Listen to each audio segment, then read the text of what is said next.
லைஃப்பில் ஒரு வாட்டியாவது இந்த பஸ்ஸில் ட்ராவல் பண்ணுங்கள். 5 to 6 ஹவர் டீப்பான ஃபாரஸ்ட்டுக்குள்ளே இந்த ரைடு வாழ்க்கையில் மறக்கவே மாட்டீங்க. இந்த ட்ராவலில் நிறைய அனிமல்ஸை பார்க்கலாம். கிளைமேட்டு எப்போ மழை வரும் எப்போ வெயில் அடிக்குன்னு சொல்லவே முடியாது. அந்த மாதிரி ஒரு டீப்பான ஃபாரஸ்ட்டாக இருக்கும்.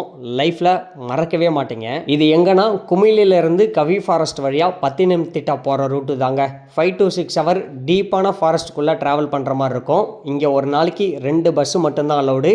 ப்ரைவேட் வண்டி எதுவுமே அலோவ் பண்ண மாட்டாங்க. இந்த ரூட்டில் 2 டைம் மட்டும்தான் பஸ் அலோடு. காலையில் 5:30 மணிக்கு குமிழியில் ஏறலாம், அப்படி இல்லைனா மதியம் 1:30 மணிக்கு ஏறலாம். 2 பஸ்ஸு மட்டும்தான் ஒரு நாளைக்கு போகும். இந்த டீப்பான ஃபாரஸ்ட் ட்ராவலில் 5 to 6 ஹவருக்கு ஒரு இடத்துல மட்டும்தான் டீயோ காஃபியோ டிஃபனோ லஞ்சோ கொடுப்பாங்க. ஸோ அங்கே மட்டும்தான் நம்ம சாப்பிட முடியும். இந்த ட்ரிப்பு லைஃப்பில் உங்களுக்கு மறக்க முடியாத மெமரிஸ் எல்லாம் கொடுக்கும். இந்த ட்ராவலே அவ்வளோ அட்டகாசமாக இருக்கும். அது மட்டும் இல்லாமல் இங்கே போகிற ரூட்லேருந்து நிறையா செக் டேம்ஸ்லாம் பார்த்துக்கிட்டு அந்த வழியாக தான் நம்ம ட்ராவலே பண்ணுற மாதிரி இருக்கும். மறக்கவே முடியாத மெமரிஸை இந்த ட்ராவல் உங்களுக்கு கொடுக்கும். அவ்வளோ சூப்பராக இருக்கும். சாவறதுக்கு முன்னாடி ஒரு வாட்டியாவது வந்து இதெல்லாம் அனுபவிச்சிருங்க. தரமாக இருக்கும்.